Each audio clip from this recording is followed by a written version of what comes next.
నేను మొత్తం క్యాపిటల్ ఎక్స్పెండిచర్గా పెడతా, అప్పటి వరకు మీరు వెయిట్ చేయండి, నేనేం మీకు ఇవ్వనంటే that is not fair. That nobody will, వాళ్ళు కూడా సఫర్ అయ్యేదానికి కరెక్ట్ కాదు. మాకు ఓట్లేసింది సఫర్ కావడానికి కాదు, మాకు ఓట్లేసింది రివైవ్ చేస్తామన్న నమ్మకం కోసం, అదే మరి ఆదుకుంటామని. ఆదుకునే బాధ్యత మా పైన ఉంది. డెఫినెట్గా ఎవ్రీ మినిట్ ఐఎమ్ థింకింగ్.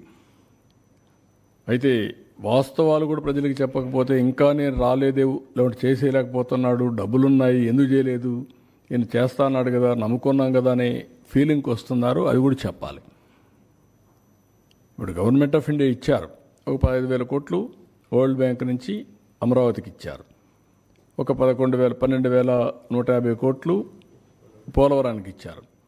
ఒక 11,114 కోట్లు రివైవల్కి ఇచ్చారు. సరే, మిగిలిన కొన్ని మేము ఈ వర్క్స్ అన్ని మీద పెట్టడానికి కొంత శాఖ కింద కొంత ఫండ్స్ ఇచ్చారు.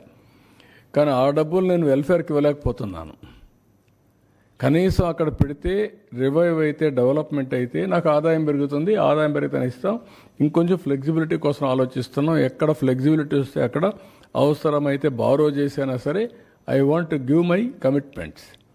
తల్లికి వందనం కానీ, లేకపోతే రైతులకు ఇవ్వాల్సిన రైతు భరోసా కానీ I want to give it.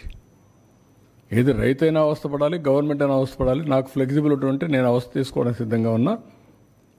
I will give it. ఆ ప్రయత్నంలోనే అనునిత్యం ఉన్నాం. మా డిపార్ట్మెంట్కి అదే చెప్పాం.